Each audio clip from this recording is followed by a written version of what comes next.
G'day, listeners. This episode is proudly brought to you by our major sponsor, supshq.com.au. Use code BENS15 at checkout to receive 15% off on your next purchase.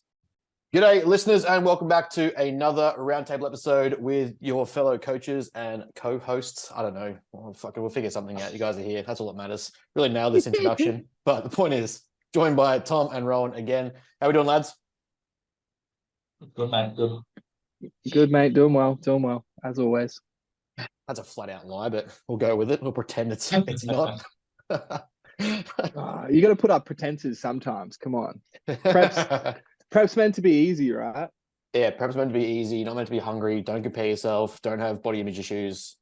All of the Don't BS. drink all of the diet right. Yeah, Hashtag sponsor us, please. Yeah. I need a company-wide sponsorship for Pepsi Max, Diet Right, and Light Jelly. Absolutely. Just get those two I on don't want to board. think about how much of all of those things I've had in the last 3 days.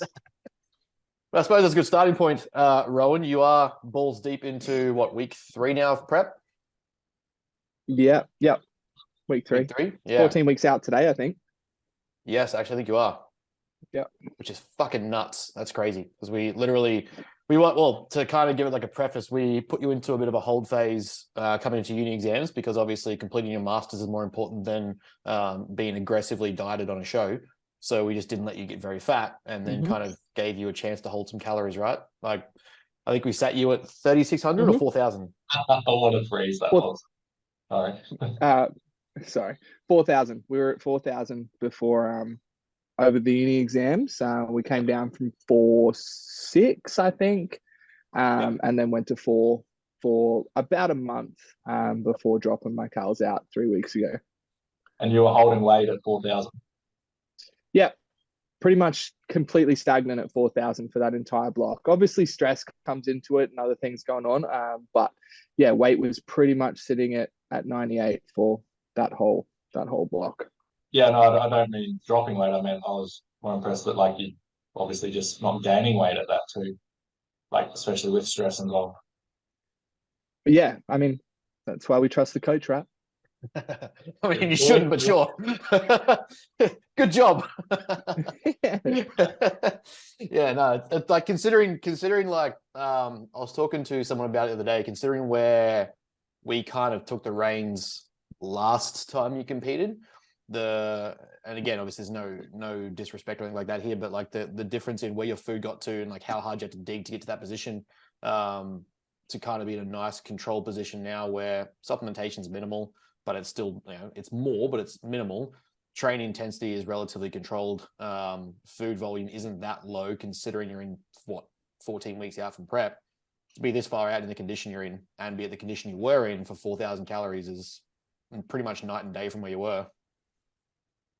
Yeah, it's been a very different, I guess, journey this time around, and I think like everything's a learning process and everything's a learning experience and working out where your body responds. But yeah, I mean, it was fun pushing the amount of food we pushed, and we learned some things about my body the first time because I guess I've never pushed that hard at the start either, and kind of got to this interesting point where my body shut down the first time we pushed my cals too hard and we had to take some time off and then go again. But it has been nice to know that, we can eat a lot of food and my condition still stays relatively controlled and we don't have to do anything super drastic on the way back down. So yeah, it's definitely been a learning experience. And yeah, you're right. Like sitting where we are now, 14 weeks out is probably where we were about 6 weeks out last year or 8 weeks out last year. So pretty nice to be in this position. Make rates of progress like that every other season is not a bad position to be in. The condition we have now at 14 weeks out will be the laughable condition we have when you're 20 weeks out next time. Yeah, or where we start, maybe. Yeah, I'd be like, over the starting position. But moving on to Thomas. How are you, mate? How's training? A little bit frustrating this week, I suppose, just with shoulder issues and niggles and stuff going on. But I mean, legs this morning was good. So glad to actually get a proper session in, not be tired, have a good sleep last night and stuff. So can't complain on that one. But I mean, everything was going really well until this, like last week or so. weights have still been progressing, whatever, everything's going up, except for maybe like hacks and stuff where I'm kind of getting to that stage where it's a daunting task going into them, just because I know how heavy it is and with if I'm gonna be able to progress or not. So obviously the mindset is I want to be getting an extra rep or at least matching what I'm doing from the week before, and that's it's becoming a lot harder. So that might be something we look at. But other than that, everything else, been going well. So weight wise, like on the scale, it's kind of a bit all over the place depending on what my food is the night before, but it's definitely progressed up and we're pushing like the heaviest I've been. So we're pretty close to about the same mark as the heaviest I was in 2020, 19, 20. Yeah. But obviously a hell of a lot better position for that weight. So Yeah. all around, no complaints. We kind of peaked at, what was it, about 100, oh, not peaked, but we kind of hit 113 last time. Yeah. And then we're sitting about, in this week we were about 112. I think that's some of that. Average weight across the week was like 111 and a half to 112ish, I think. The heaviest I weighed in on a morning was about 112 and a half. But yeah, so getting there. Yeah, it's not a bad position to be in. How about you, boss man? How you feeling? What's going on? How are the exams? No, I'm all right. Finished exams. It was an interesting week. It's hard for me to switch my head from just being in the books to actually getting a session in. Like they're never the same. Like press for time, making sure you get all your lectures reviewed and all your tutorials done, and obviously reviewing exam notes, and then feeling like also I've got to get time in to train. So they changed the exam date. So I had my whole week planned out for my exams on the Wednesday. So I just left my training alone till the end of the week. I was like, I'll just do Thursday, Friday, Saturday, Sunday.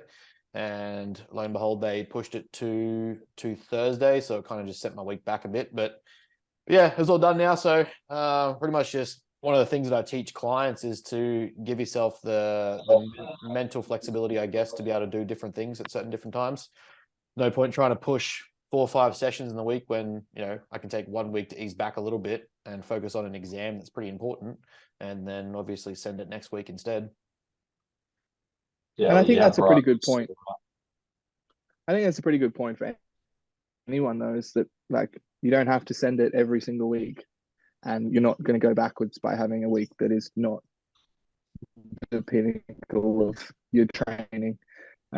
We can have downtime. We know that maintenance is some ridiculously low number. Yeah. Something about 5 to 7 sets a week or something like that, if that, to maintain what you've got strength wise and hypertrophy wise. So we can have downtime and not be super stressed about it. But anything longer than that, obviously we need things to be in place. Yeah, and I would attest to that too. I mean, I've been away for 2 weeks and seen minimal drops in like strength and stuff. Obviously, anything over 2 weeks, you're probably of doing nothing. You tend to start to see some regression there. But if you're pushing 3-4 days of not like you're just taking that to focus on something else, you're not. It's not setting you back anything at all. And I mean, even if you are due for like around a deload around that time, you can always just time it, or like the coach or whatever. If you know well ahead of time your exam block is then, that's when you just pre-plan one. So, I mean, there's ways to work around it too, right?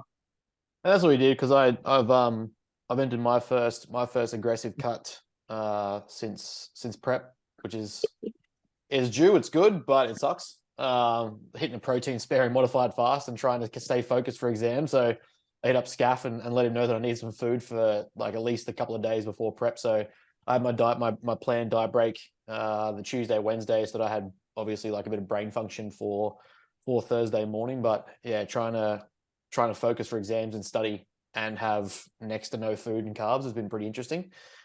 So gotta finish that off for another 3 weeks, I think it is, to get through that. What's that total week-wise?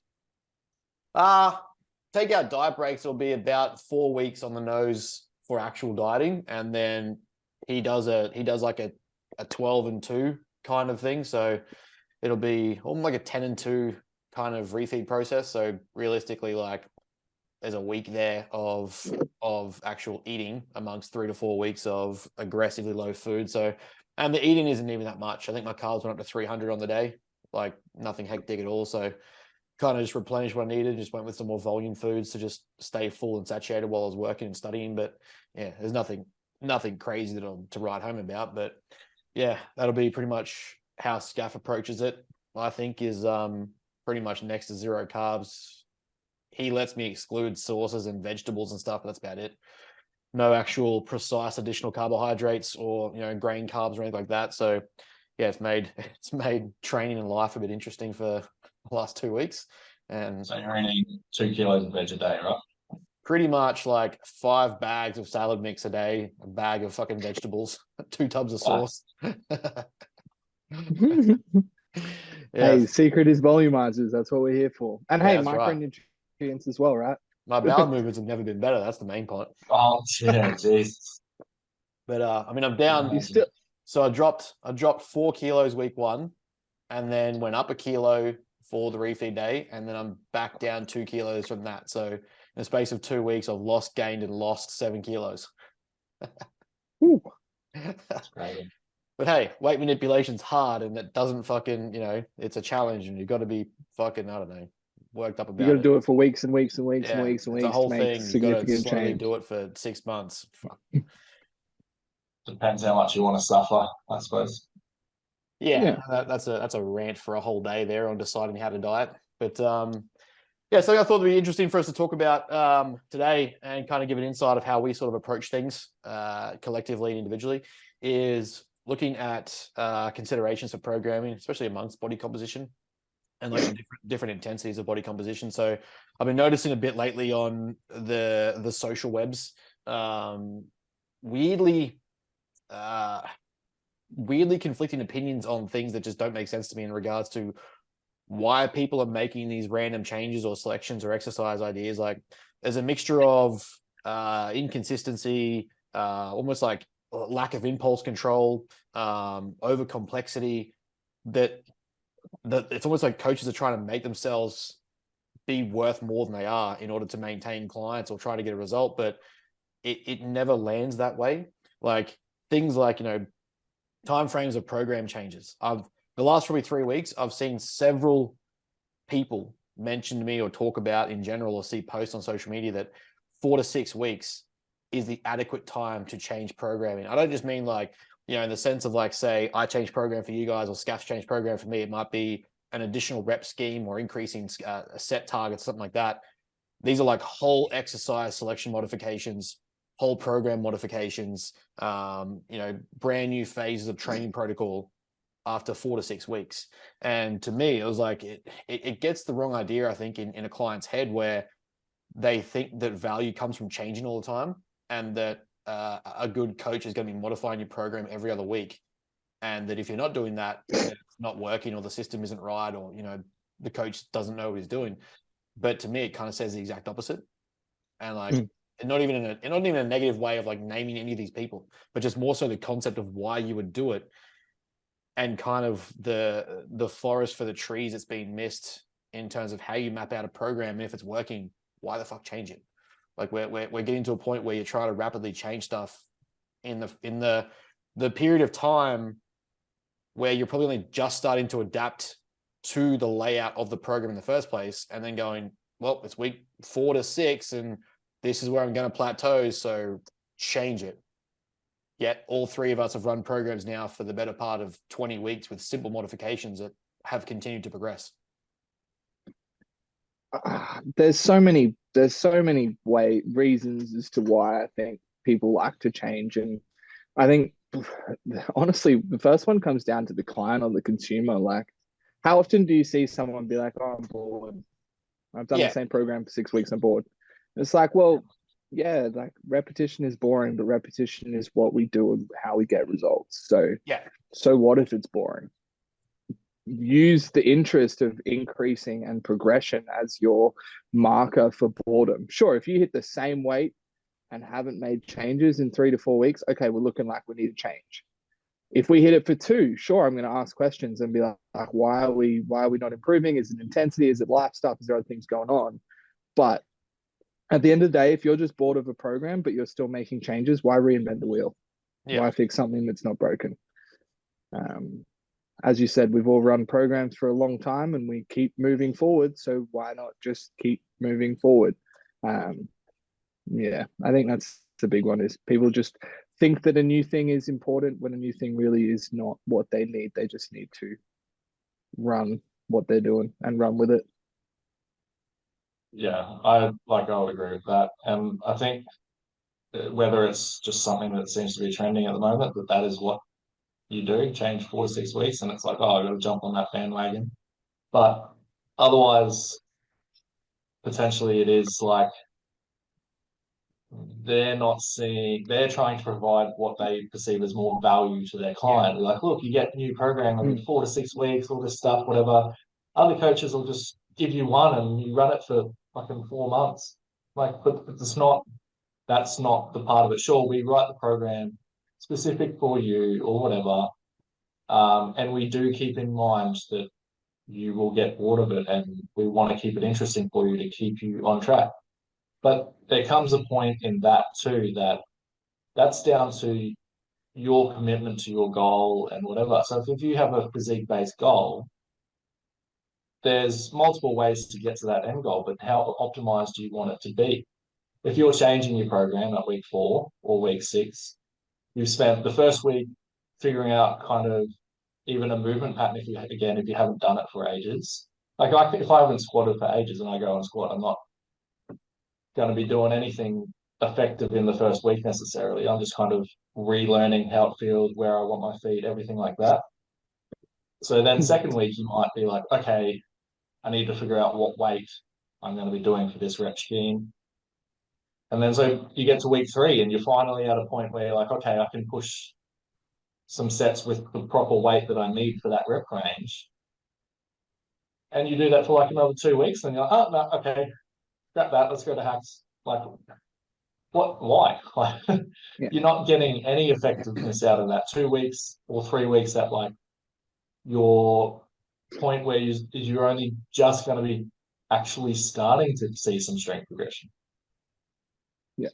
Yeah, you get to a point where, like, even if we look at it from the sense of like of boredom or like program excitement and things like that, like you guys kind of touched on there, is that we also have to look at, well, what is it you're trying to do? Is this just a session or like a program where you just want to go into the gym and feel good about yourself, or you want to feel like, you're just in there? Or is this actually to elicit a response that we're trying to achieve a certain result over a period of time? Now, if the latter is the case, which if you're working with us, I'm going to argue that it is, and it should be for most coaches if you're working with them in a body composition sense, we know that you can run these things. Like, don't get me wrong, if week 4 to 6 is like where you might implement a deload, fair enough. That's one argument. If it's, excitement of the client and they're just getting bored and, it actually might just require you reassessing the program map out. Like maybe they might enjoy some intensifiers or something like that. And it's more of a general population client. Fair enough. You can throw that in, just make it more exciting so they do it. And a program that a client actually is excited to do is much more adherent than a program that they don't want to touch. So sure, make it a bit more exciting. But this is where you're coming to a professional, you're coming to someone to take that onus off you and sort of like direct you on how to go about it. Where you've done this work before obviously hasn't worked in the result you're trying to get. That's kind of why you're here. It's why you're kind of, taking us on and working with us.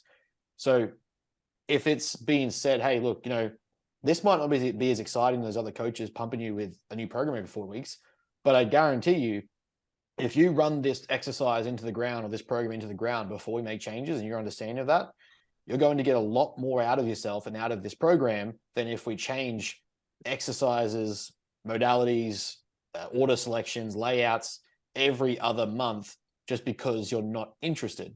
If you're not interested in the repetition, I would argue that you reassess why you're doing these things, because repetition is the key to the result. So we've got to get to a point where you kind of just accept the fact that, I don't know, maybe it's 20% less fun because you're doing the same movements, but it's 400% more productive in result over a period of time. If we fucking, kind of like Tom said there, you digest and break it down. You're looking at the first 2 weeks realistically being pattern and biomechanic establishment, to realize that you might actually might need to figure out the movement, make sure it's how your coach wants it done, make sure that you're connecting in a way that's actually feeling the load and the stimulus, not just throwing weight. By week 3, you might be comfortable enough now to try and push a 2 or 3 RAR. By week 4, best, you've had 1 week at 1 RAR maybe, and being a new client, the likelihood that 1 RAR is actually 1 RAR in line with the way we train, I'd say it's probably not. Closer to a 2 or a 3, maybe a 4. So in that 4-week period where I'm just developing you to actually be a trained client, you're going to get a new program a week later. Like, it just doesn't land in making sense to me and wanting to get a result. It makes sense in the, like you said, Tom, kind of trying to perceive extra value to the client, but is the value you're seeking from me excitement or result?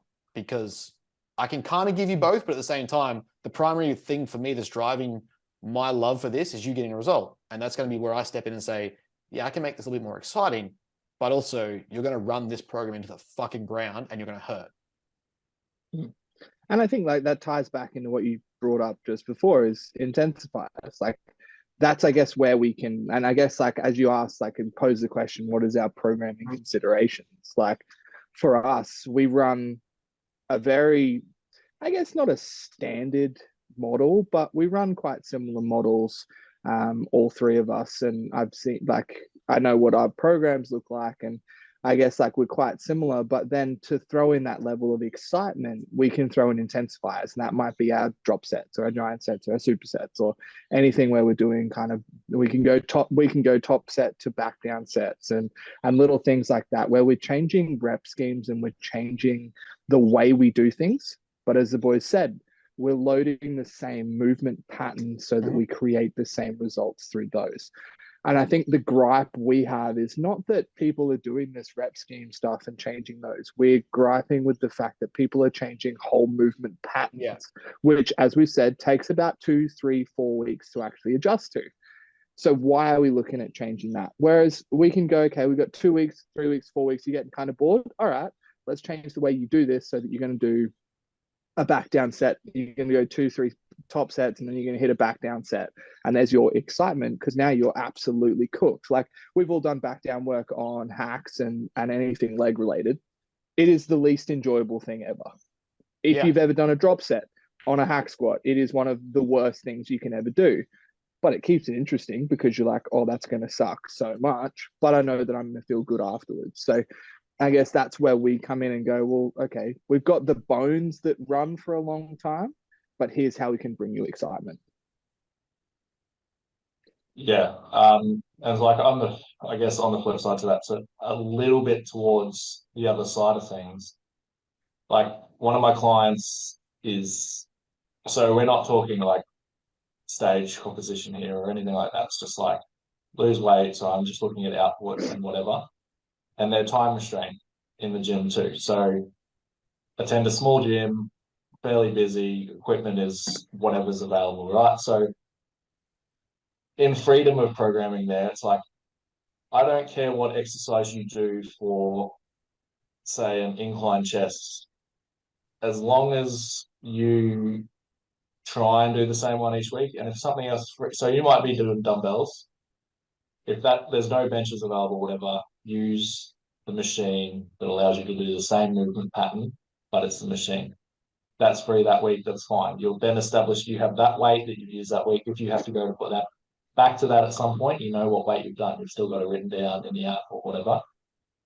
And again, it's not ideal, but this client isn't like an optimized scenario. So all we're doing is we're just getting output in the gym. It allows him to be in and out in 45 minutes or whatever. And it still works. Like, we don't want to premise this that the only way to do it is the program for 16 weeks or forever, and that's the only way you're going to grow. You sure you can still see progress in a 4 to 6 week program, and then change it up by all means. But we're talking here in terms of like what's potentially more optimal as opposed to exciting.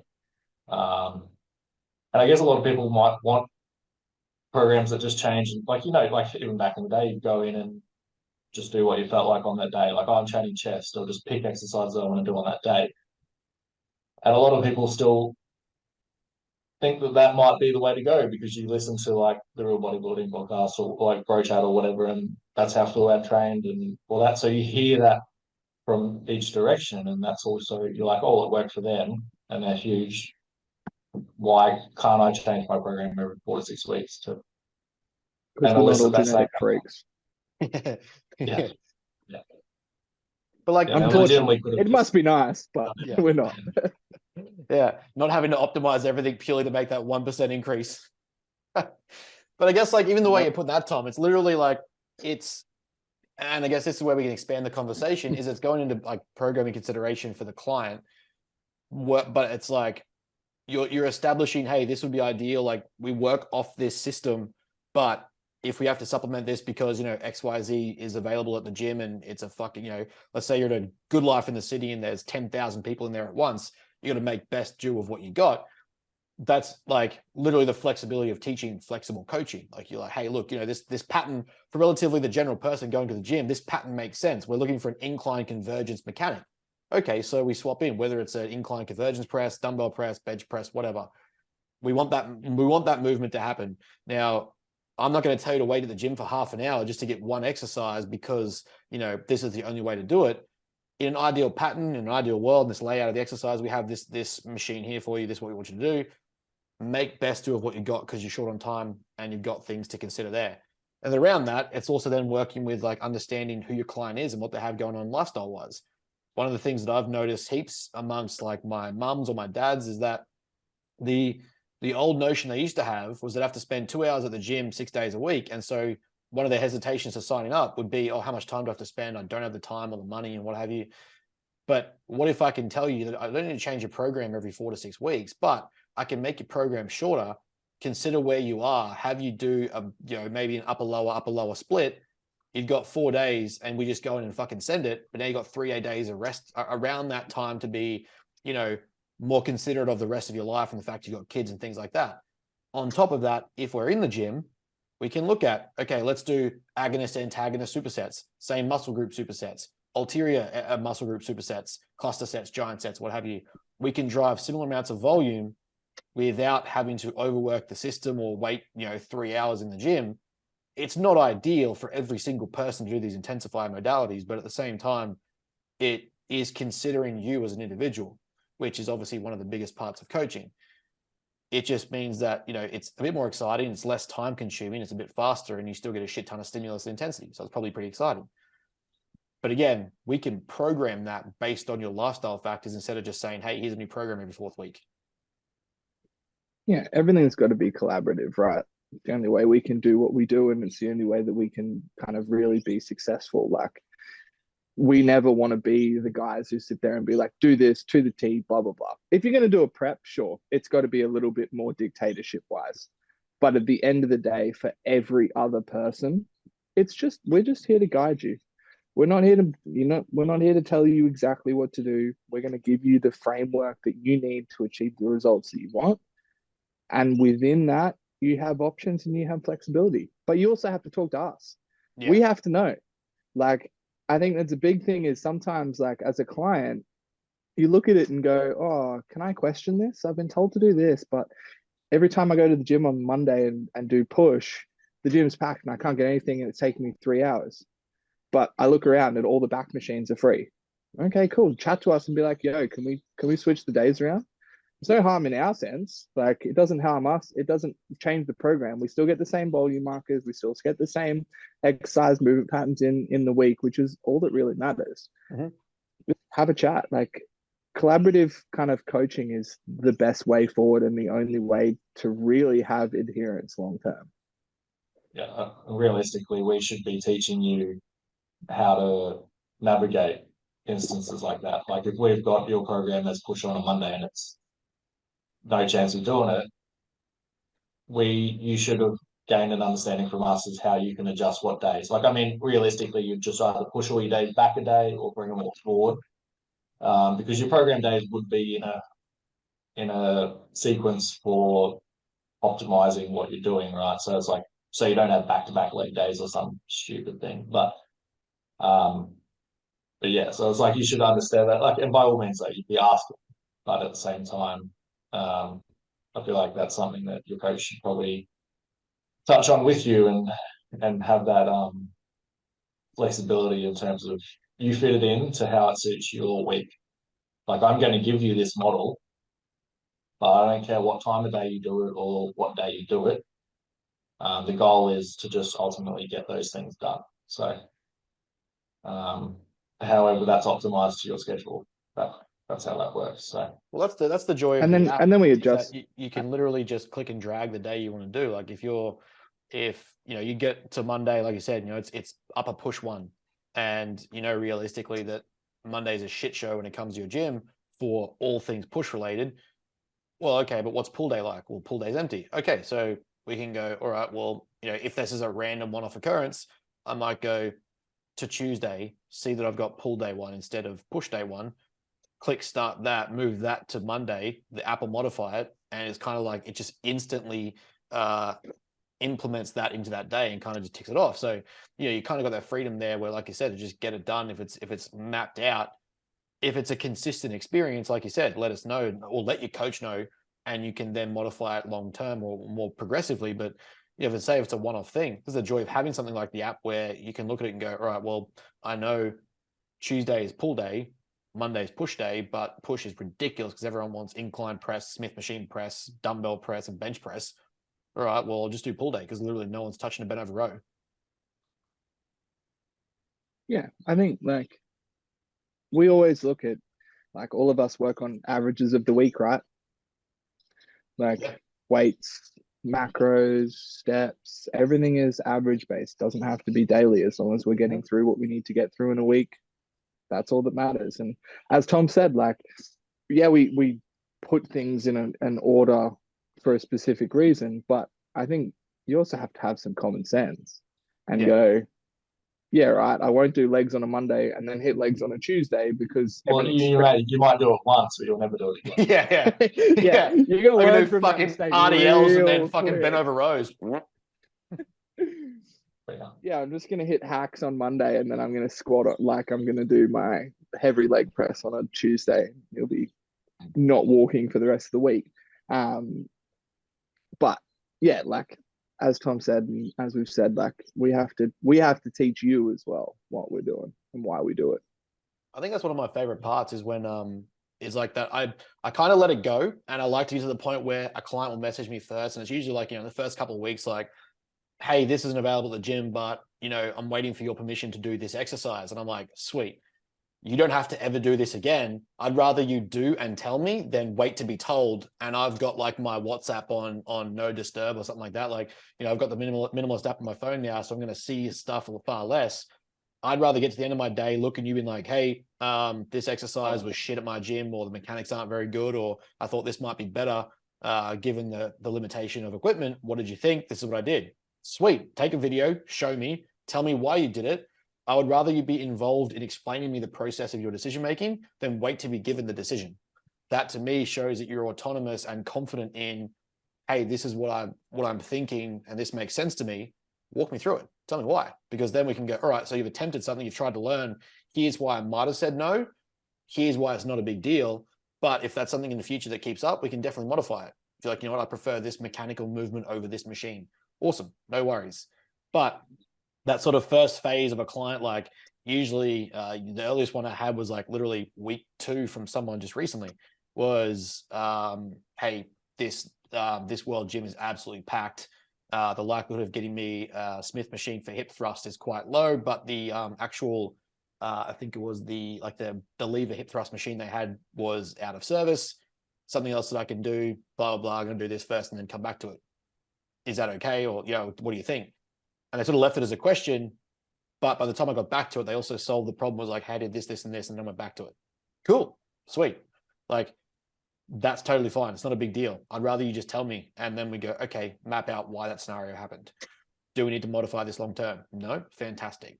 Is there something we need to modify long term? Yes. Okay, cool. Tell me why. What other machines are available? What do you think is better? How can we work through flying hamstring curl, booty kickback. Yeah. Or some Just do cable kickbacks. some Get those cups out. Come Stairmaster on. cable kickbacks with the Oh, 1 kilo Stairmaster ankle kickbacks. bracelet thing on, That's it. getting real juicy Goat. pumps with it. Side Why step is that walking not as in my well. program? Honestly.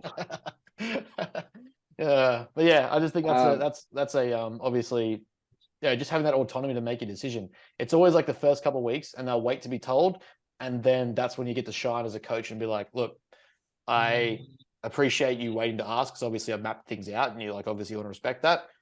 But in future, just fucking send it. Go do the thing. Tell me why you did it. As long as it's not something dumb like, oh, I did 10 by 10 of deadlifts on a day I was supposed to do RDLs.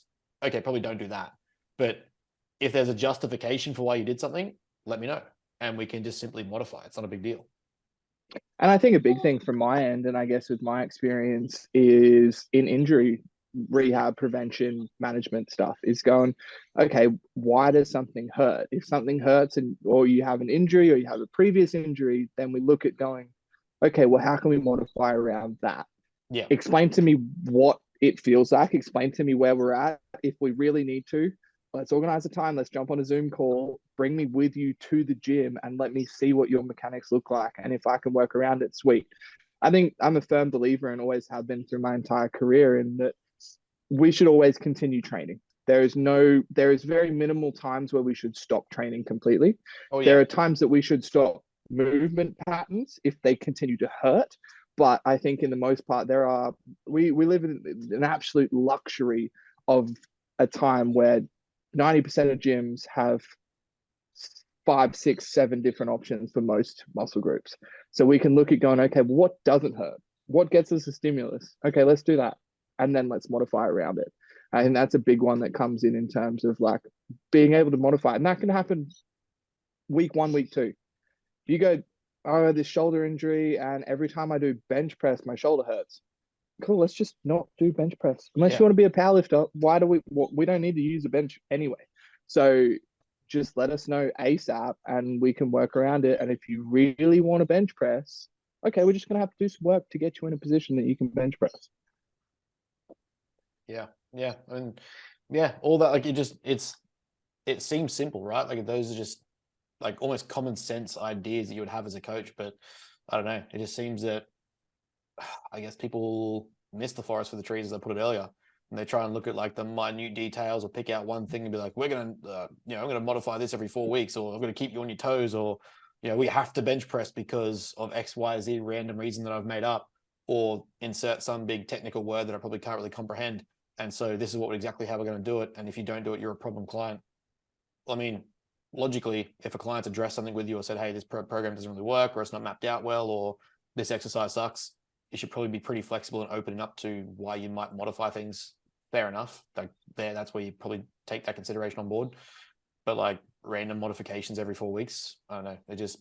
It irks me in the sense of like, just it's almost misleading the client into thinking they won't get a result, or like they can't get a result if it's not exciting, or if it's not being like almost like sexualized in the sense of like, hey, I've got to keep you interested.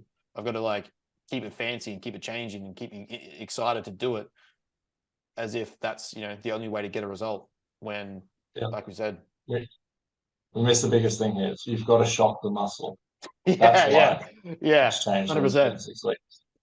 We've got to shock. You I get think too Tom, I used, think your muscle gets used to it in that short amount of time, and it needs completely different exercise to be able to shock it into growth.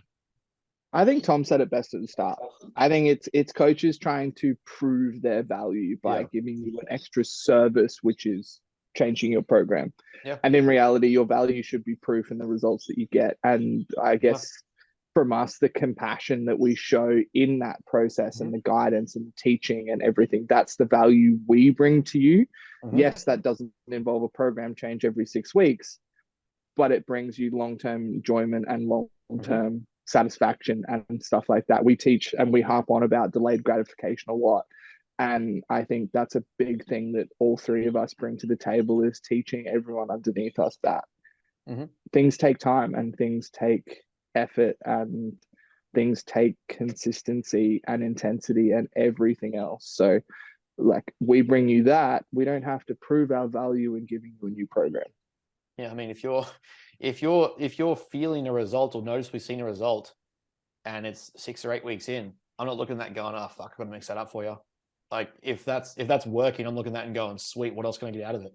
How much longer can we push this? What can I give you? What can we keep going so that we don't have to change the equation or the formula that's giving me a result that I want? Like it just doesn't make sense to me where you would actively see a result occurring and then be like, gonna interrupt that, gonna slow it down. Yeah. But I mean, like, just as like a kind of like a concluding point, you guys can feel free to jump in. But when I'm looking at like mapping out programming, when I'm looking at like, what considerations then? Because one of the biggest things here is like, I don't give a fuck about giving up so much information. Anyone can listen to this and write their own program. I don't give a shit, because the likelihood that you're coming to us just for a program is not the reason you're coming to us. And if everyone already had the information to make the perfect programs, well, we'd already have a world full of elite athletes, and we don't, and the information is free, so it's not a problem. But when I'm looking at like a program map out, it doesn't even start with having a pre-made program. It starts with obviously understanding the client. That's where like goal setting comes in, and conversation and communication comes in. What is it they actually want? What are they capable of? What's a pipe dream in sense of like, what would a perfect week look like for you? But then what does a reality week look like for you? Now that could be whether you're a fucking 6 day a week office worker who's got overtime and all this sort of shit, and you expect to go to all these events and try and say no to food and drinking, or you're a mum or dad with 2 or 3 kids and a night shift job. Okay, so we've got to consider all those things. Are you likely going to get me 6 days a week in the gym? Probably not. Okay, can you give me 4? Yes. All right. Is 5 days pushing it? Maybe some weeks. All right, let's just start with 4. Let's start with 4 days a week, build up from there. Let's get you foundationally in the system of doing 4 days consistently, build up that momentum, see if your MRV pushes up past handling 4 days, and we might be able to push that into a 5th. Maybe start getting towards 80, 90, 100 sets a week. Okay, we probably need a 5th day. Then we look at like, okay, what is the specificity of this program? What are we trying to achieve? Because what we're trying to achieve obviously impacts that person, what the end goal is over the period of time, periodization, mesocycles, macrocycles. What do I want out of this 16-week block or 20-week block? Because the likelihood that's what it's going to be. From there, you can then sort of like work back and deconstruct it and look at what's trying to come from that. Okay, well, you know what? We need this is a person with weak legs, or they've got weaker quads, but they've got strong hamstrings. Okay, so we're looking predominantly at mapping out set volume to equate for the fact that I want them to just get in and train fucking hard. I don't know what they train like. I've got an idea, but I want them to hit at least a minimal stimulus load. And then if it's becoming too much or they train too hard, we can probably take back load and encourage that intensity. We'll start with the minimums of like 8 sets per muscle group. Easy. Quads, however, I probably want more than hamstrings. So I might give them 10 to 12 to start off with, maybe only 6 to 8 on hamstrings, balanced out a bit. Easy. Then you pick exercises, and it's really not that fucking complicated. Look at program structuring, primary movements. What do I want you to really exceed in and drive the fuck out of in your intensity? That's usually a compound multi-joint exercise. So if it's a leg day, you're probably looking at a squat or a squat pattern, a press pattern or a leg press pattern, if you will. Something's going to achieve maximum knee flexion and get as much out of the quad as possible. Probably going to generate a fair amount of fatigue for the rest of your program. So I don't want more than 2 of those exercises in the session. Okay, from there, what about the legs or posterior? Okay, I don't do quads and hamstrings. I do legs and legs. So you're not going to get a hamstring day and a quad day. You probably get a quad dominant day and a hamstring dominant day. So you might also include a posterior dominant movement like an RDL or an RDL variation or a hinge variation. Then you're going to move into simplifying it into accessories. Now you're going to look at single joint movements that can still generate a fair amount of stimulus with a decent amount of intensity, but not that fatiguing. And then to probably finish it off, after maybe 3 or 4 of exercises like that, you might have something really isolated, like a very single joint, single muscle group focused movement, like a calf raise or a hip thrust or a glute something really easy and simple that is not going to require a lot of fatigue, but I can still generate some heavy amounts of stimulus in that muscle group to finish off the session.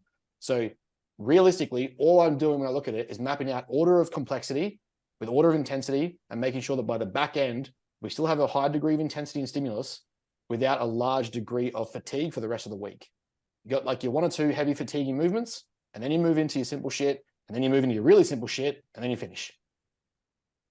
It's really not like that. To me, it makes the most sense, and you just specify set markers based on that. Yeah, you just pick what you want to work on, and that's where the majority of the volume goes. And you pretty much set every day up the same way.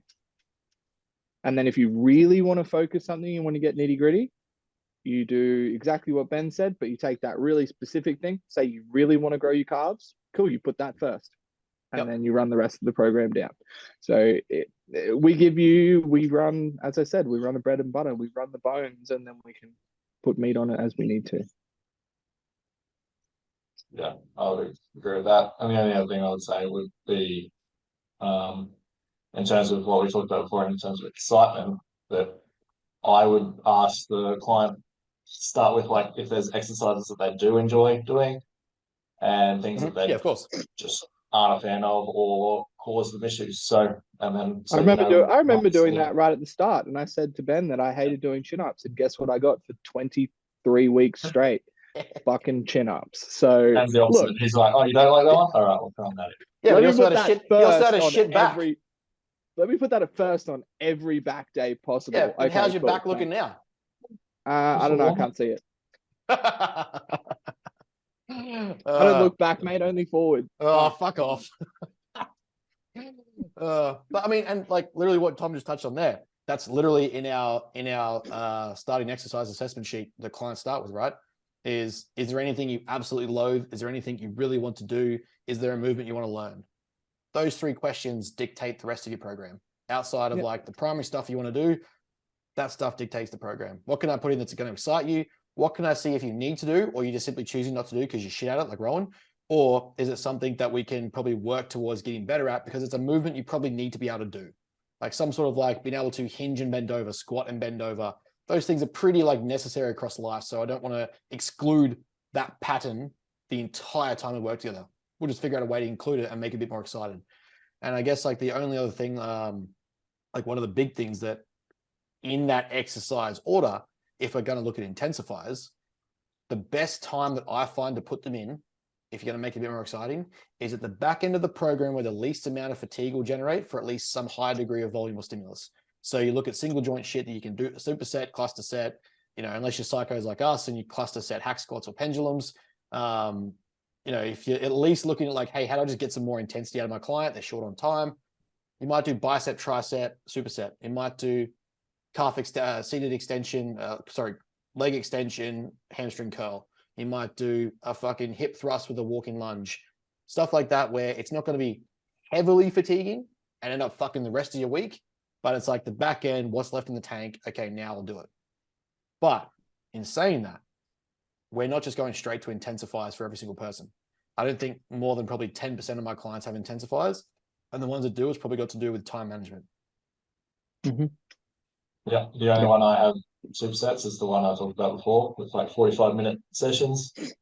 So it's just antagonist exercises for when he can. And again, if stuff's too busy, he can't do that. So he'll just do them individually. But like they're there as a superset in an order that he can follow if he wants to, or can. So that other than that, yeah, you're getting your rest in between sets to be able to push that set to its 1 RR, right? So yeah, I mean, like I said, you can literally, whoever's listening to this, you could literally take that last 15 minutes and write your own templates. It's like the info's there. You can chat GPT it. It's not a big deal. That shouldn't be mind-blowing shit where people are like, oh fuck, Matt has given away all these secrets. It's literally the foundations of just coaching someone's program. The thing is though, and what we know in the research and what we know in the populations and the data is that if it was that simple, most people would already be that way, and they're not. So just understand that info is not the, I guess, the foundation of achieving a result like that. So to me, it's like, I'd rather you know it so that when you come to us, you know what to expect. You're already going to know this is mapped out and kind of like, not mapped out in the sense of templating everything, but mapped out in knowing what you get walking into. then ChatGPT, whatever the fuck it's called, that can write your program for you, yeah. Yeah. So Legit. like you can get it anywhere you want. I'm like, yeah, I'm pretty sure you can literally ask it to write everything but an exact diet. So like it leaves. This is how you know, again, it's not automation. It's not fucking AI yet. It's hindered by personal bias and impact, is that the coders aren't allowing it to write meal plans. So it's not anything specific. It's just really fast Because it searching. doesn't want to be liable. Yeah, exactly. So it's just really fast search engines on the web on Google. So if the information is already out there, it's just automated to you really quickly. We just did the same thing, only how we do it. So, you know, it's not a fucking shock or surprise to me, or like it's not a, oh, we're going to cost ourselves business or results. Go do it. Tell me how it goes. Let us know what you thought and how you mapped it out. Run it for 12 weeks. I guarantee you're probably getting bored or like, you know, want someone else to hold you accountable to it, because that's kind of what coaching becomes. Yeah, that's our value, as we spoke about before. But yeah, I just thought that would be an interesting sort of talking point on our perspective. Like that's probably going to be a lot of our stuff is just kind of giving a bit of insight into how we do it and to where the mistake might be in the industry or the sort of trend that's going on and the shit that people are talking is I don't like people losing money, or I don't like people being taken advantage of. I don't like people sort of so much being misled, but I think being caught up in the sexualized, polarized, over dramatized stuff in this game where you can get caught up spending thousands of dollars for just dog shit. At the bare minimum, I think like at least if this stuff is out there for free, it forces you to expect more or level up. Yeah. And as always, we're always here to answer questions, and we're not shy about kind of giving out our knowledge and giving out our understanding about what's going on. So if something does seem too good to be true, or something seems too glossy and beautiful, you can always ask questions as well. 100%. Yeah, agree. Yeah, and like see the value in what you actually are paying for. So like if they are if someone's offering and changing 4 to 6 weeks programming and stuff, and it's like, well, now we've kind of explained our reasoning as to why that's probably not necessary. So if they're wanting to charge a new premium or whatever because they do that, ask them, and why do you pay extra to have that if it's not necessary? So Yep. So I guarantee you're probably going to find, I often like a good sign that someone isn't even aware of why they're doing something is they'll run every complex word or terminology or statement they can to try and explain a simple premise and still not be able to get to the point. So, you know, if you ask that question and you get run around a bunch of laps, I'd be asking even more then and sort of like double checking my opinions. But, you know, again, it's just to kind of give that opposing viewpoint, or at least explain clearly as to why you might or might not do something. We're not here attacking any other coach specifically or naming problems. It's just simply that this is what's being said and heard in the industry at the moment by coaches that I've followed or people I've seen or spoken to. So if that's what they're saying and I know better, I'm assuming the people who don't know better are getting caught up in it. So here's a reason why we do it this way. Yep. Good place to finish. Yeah. All right, guys, that's pretty much it. That clocks us at about an hour, which is, well, again, we seem to be pretty good at talking shit for an hour, so hopefully it's useful. Hopefully there's something we in didn't there talk that much shit today. That was pretty tame. All quality. Yeah, that's absolute golden nuggets. The entire thing. It's just 1 hour of just pure gold standard. Gold standard of nutrition, mate. Hashtag nutrition warehouse. Fuck off. I like it. Gonna have to cut that bit. Yeah. He meant Subs HQ. All right, guys, we're going to go. Thanks for joining and listening, and we'll be back with more episodes shortly.